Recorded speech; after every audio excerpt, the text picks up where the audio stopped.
سلام الله عليكم ورحمة الله وبركاته.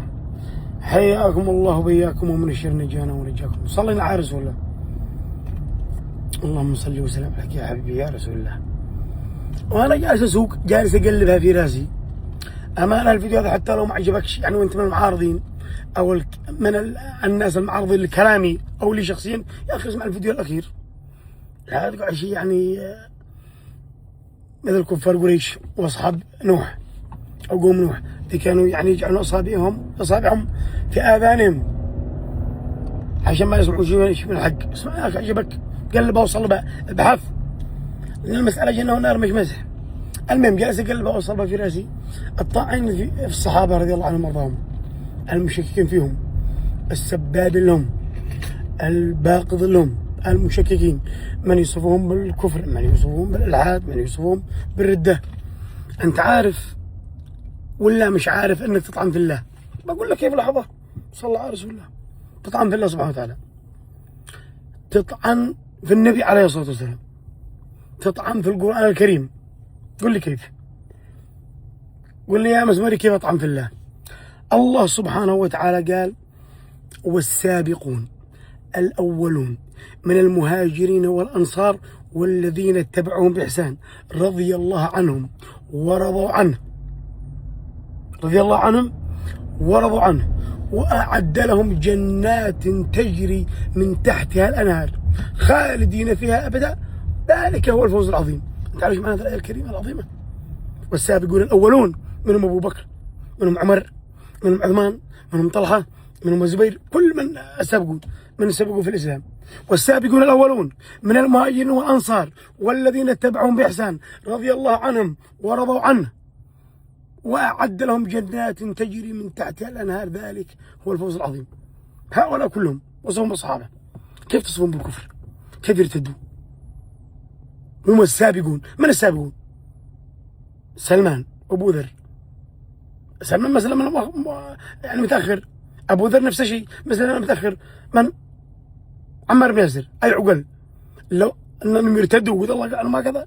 أنت تطعن في الله، في كلام الله، تطعن في كلام الله الذي قال: والسابقون الأولون من المهاجرين والأنصار والذين اتبعهم بإحسان رضي الله عنهم ورضوا عنه وأعد لهم جنات تجري من تحتها الأنهار خالدين فيها. كيف يرتدوا هذول؟ كيف؟ ودي الله رضي عنهم. والآية الثانية: لقد رضي الله عن المؤمنون إذ يبايعونك تحت الشجرة فعلم ما في قلوبهم، فعلم ما في قلوبهم.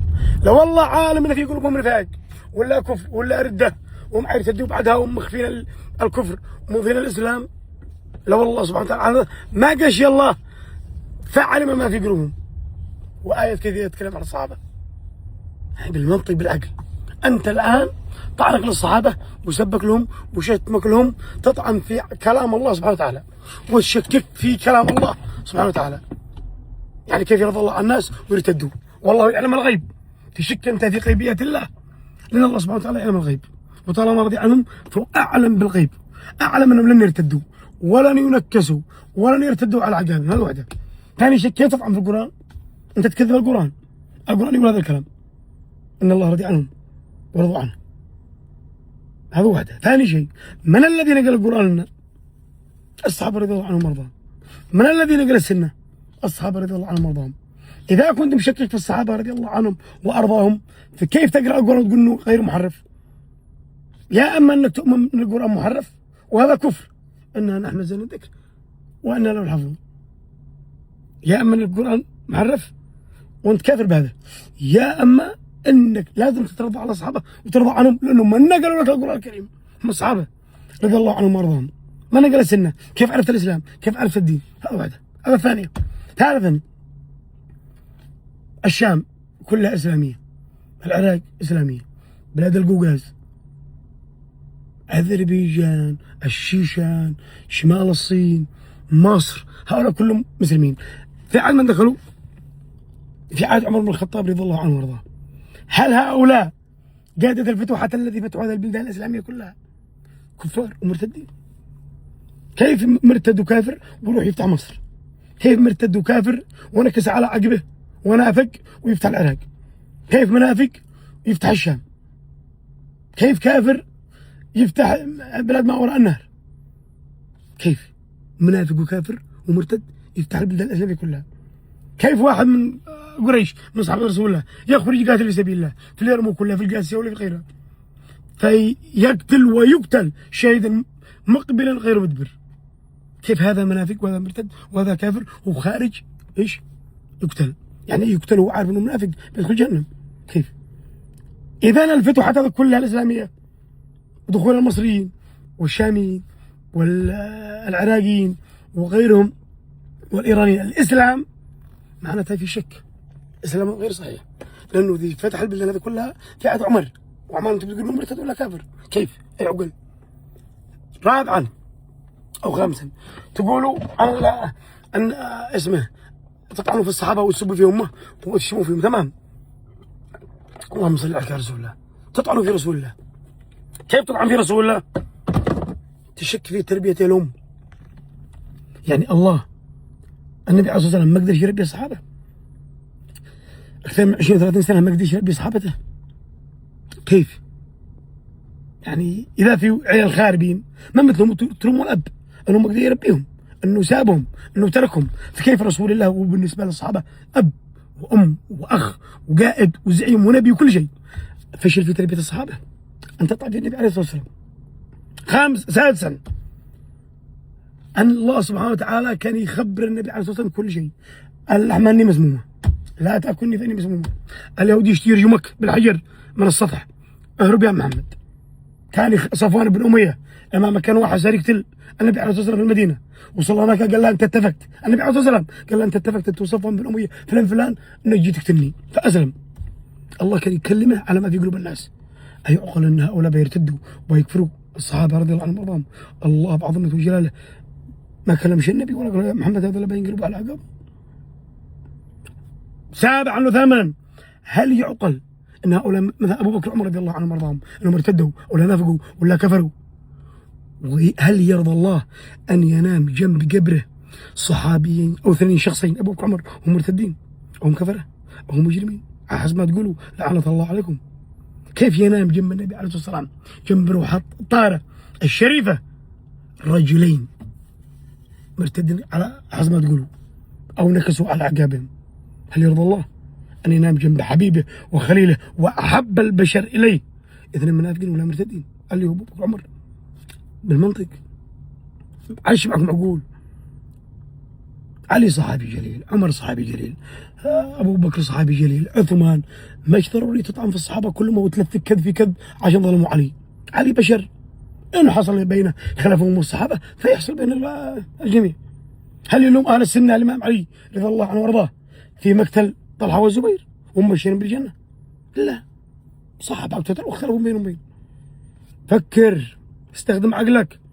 طعنك في الصحابه طعن في القران وتكذيب لكلام الله، طعنك في الصحابه تشكيك في القران، لان هؤلاء الصحابه هم من نقل القران. تقول لي عمار بن ياسر نقل القران، عمار بن ياسر قتل بعد صفين، من اللي نقله؟ لا ما طعن في الدوله الامويه وتسب معاويه رضي الله عنه وارضاه لانها تقاتل الامام علي، يعني الفتوحات هذه كلها التي فتحها معاويه والدوله الامويه كلها باطله، كلها، لا السند ولا الهند ولا البلدان العالم كلها. وصلت مساحه الدوله الامويه الى اكثر من 16 او 17 مليون كيلومتر مربع. هؤلاء كلهم اللي دخلوا في الاسلام في عهد الدوله الامويه بالفتوحات الاسلاميه وفي عهد معاويه رضي الله عنه وارضاه، هؤلاء كلهم ايش؟ يا اما انهم مسلمين واخوتنا في الدين، يا اما هؤلاء كفار. بيت المقدس فتح عمر بن الخطاب في عهده، هل هذا الفتح الذي انتم جالسين تتاجروا باسم الاقصى والاقصى؟ من اول فتحه؟ عمر بن الخطاب وصلى فيه رضي الله عنه وارضاه، هل هذا مش فتح؟ كيف يدخل المسجد الاقصى واحد تقول عنه انه منافق انه كافر؟ عمر بن الخطاب ويفتح المسجد الاقصى ويحارب الصليبيين ويطردهم. عاد شي اقول انا ابوي ابوك، لا تقعدش يعني مثل كفار قريش انا نعبد ما وجدنا عليه ابائنا. خلى ابوك يصير في 60 ما بينفعش ابوك، ولا ظل يتبرك بالقبر ولا تبوس القبر ولا تحب القبر. ليش؟ تقول يا عباس ارزقني يا حسين اطعمني يا علي اشفني. ليش؟ قال لا بس له وسيله، نفس منطق كفار قريش. ليش تعبدوا الاصنام؟ لا نعبد الاصنام، انما نعبدهم ليقربونا الى الله زلفى، واسطه. وهل الله سبحانه وتعالى يعطي واسطه؟ الله يسمع ويرى ومطلع على كل شيء. هل يحتاج الله العباس ولا الحسن ولا الحسين ولا الإمام علي ولا فاطمة الزهراء رضي الله عنهم وأرضاهم؟ هل يحتاج الله وسيط بينه وبين خلقه؟ أم من يجيب المضطر إذا دعاه؟ الله يسمع ويرى، لا أشبه الله، ولكن يسمع ويرى مطلع ويعلم خائنة الأعين وما في الصدور. لا ترفع صوتك ولا شيء، يعلم سرك ونجواك ويعلم ما بتفكر وإيش بتنوي. هل يحتاج الله الحسن والحسين وسط بينه وبينهم وبين عباده؟ إني قريب أجيب دعوة الداعي إذا دعا فليستجيبوا لي وليؤمنوا بي. هذا كلام الله. تقول يا حسين اشفني، وإذا مرضت فهو يشفين. الله يشفيك. لا أنا عقيم، الحسين ما يكون وساطة يعني عشان الله يرزقني وليد. إيش قال الله؟ وقلت استغفروا ربكم إنه كان غفارا يرسل السماء عليكم مدرارا مطر ويرزقكم بأموال وبنين. بالبيس الفلوس والبنين والأطفال الله يرزقك وعندك الله. لا تروح للحسين ولا الحسن. فكروا أعوا والله ما أنا لا ناصح. حتى لو تقاتل الإمام علي والصحابة شيء طبيعي يحصل بين الأخ وأخوه. أحيانا قد يتقاتل الأخ وأخوه ولا يتضاربوا ولا يتشارعوا ولا يروحوا المحكمة، طبيعي جدا. بعد فترة ويرجعوا يصطلحوا قبل فوات الأوان.